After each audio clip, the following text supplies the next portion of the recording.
আমি যখন বাড়িতে পৌঁছলুম তখন দুপুর। আমার চতুর্দিকে চিকচিক করছে রোদ, শোঁ শোঁ করছে হাওয়া। আমার শরীরের ছায়া ঘুরতে ঘুরতে ছায়াহীন একটি রেখা এসে দাঁড়িয়েছে। কেউ চিনতে পারেনি আমাকে। ট্রেনে সিগারেট জ্বালাতে গিয়ে একজনের কাছ থেকে আগুন চেয়ে নিয়েছিল। একজন মহকুমা স্টেশনে উঠেই আমাকে জাপটে ধরতে চেয়েছিল। একজন পেছন থেকে কাঁধে হাত রেখে চিৎকার করে উঠেছিল। আমি সবাইকে মানুষের সমিল চেহারার কথা স্মরণ করিয়ে দিয়েছি। কেউ চিনতে পারেনি আমাকে। একজন রাজনৈতিক নেতা, তিনি কমিউনিস্ট ছিলেন। মুখোমুখি বসে দূর থেকে বারবার চেয়ে দেখলেন, কিন্তু চিনতে পারলেন না। বারহাট্টায় নেমেই রফিজের স্টলে চা খেয়েছি। অথচ কি আশ্চর্য, পুনর্বার চিনি দিতে এসেও রফিজ আমাকে চিনল না। দীর্ঘ 5 বছর পর পরিবর্তনহীন গ্রামে ফিরছি আমি। সেই একই ভাঙা পথ, একই কালো মাটির আল ধরে গ্রামে ফেরা। আমি কতদিন পর গ্রামে ফিরছি। আমি যখন গ্রামে পৌঁছলুম তখন দুপুর।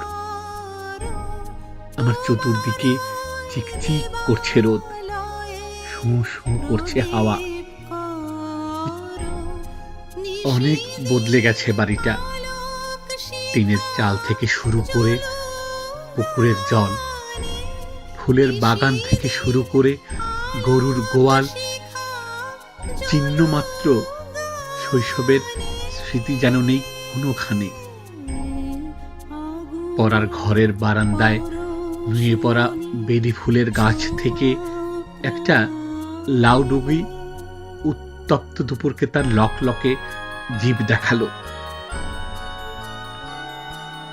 স্বতঃস্ফূর্ত মুখের দাড়ির মতো বাড়িটির চতুর্দিকে ঘাস, জঙ্গল, গর্ত, আগাছার গাঢ় বন গড়ে উঠেছে অনায়াসে। যেন সবখানেই সভ্যতাকে ব্যঙ্গ করে এখানে শাসন করছে গোমার প্রকৃতি। একটি শিয়াল একটি কুকুরের পাশে শুয়েছিল প্রায়। আমাকে দেখেই পালালো একজন। একজন গন্ধ শুঁকে নিয়ে আমাকে চিনতে চেষ্টা করলো। যেন পুলিশ সমেত চেকার তেজগাঁয়ে আমাকে চিনতে চেষ্টা করেছিল। হাঁটতে হাঁটতে একটি গাছ দেখে থমকে দাঁড়ালাম।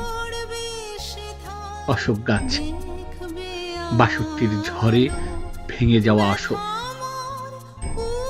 একসময়ে কি ভীষণ ছায়া দিত এই গাছটা। অনায়াসে দুজন মানুষ মিশে থাকতে পারত এর ছায়ায়।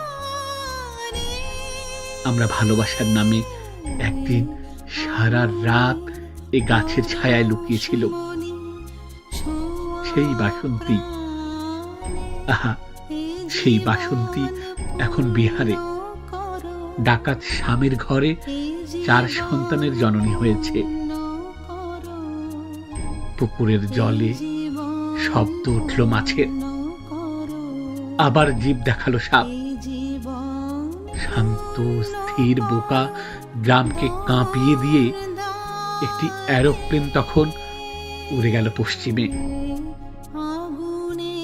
আমি বাড়ির পেছন থেকে দরজায় টোকা দিয়ে ডাকলুম, মা।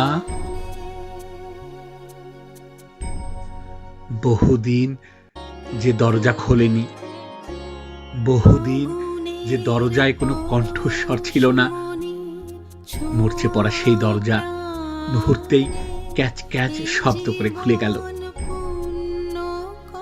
বহুদিন চেষ্টা করেও যে গোয়েন্দা বিভাগ আমাকে ধরতে পারেনি, চৈত্রের উত্তপ্ত দুপুরে অফুরন্ত হাওয়ার ভিতরে সেই আমি কত সহজেই একটি আলিঙ্গনের কাছে বন্দী হয়ে গেল। সেই আমি কত সহজেই মায়ের চোখে চোখ রেখে একটি অবুঝ সন্তান হয়ে গেল।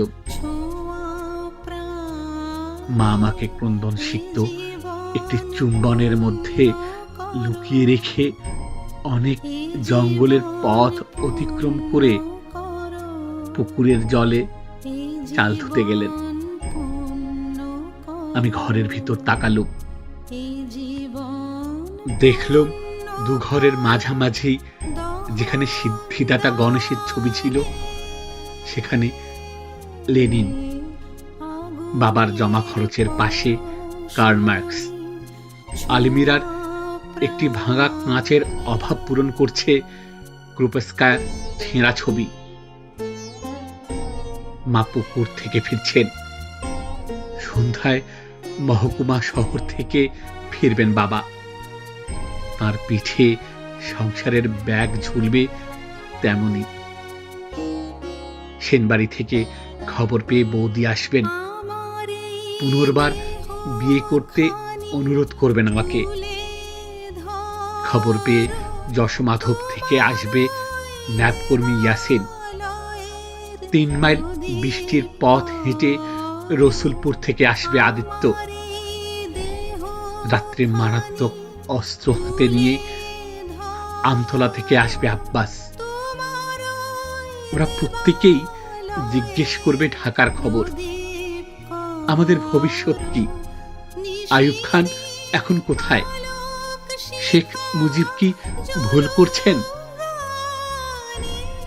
আমার নামে কতদিন আর এরকম হুলিয়া ঝুলবে। আমি কিছুই বলবো না। আমার মুখের দিকে চেয়ে থাকা সারি সারি চোখের ভিতরে বাংলার বিভিন্ন ভবিষ্যৎকে চেয়ে চেয়ে দেখব। উৎকণ্ঠিত চোখে চোখে নামবে কালো অন্ধকার।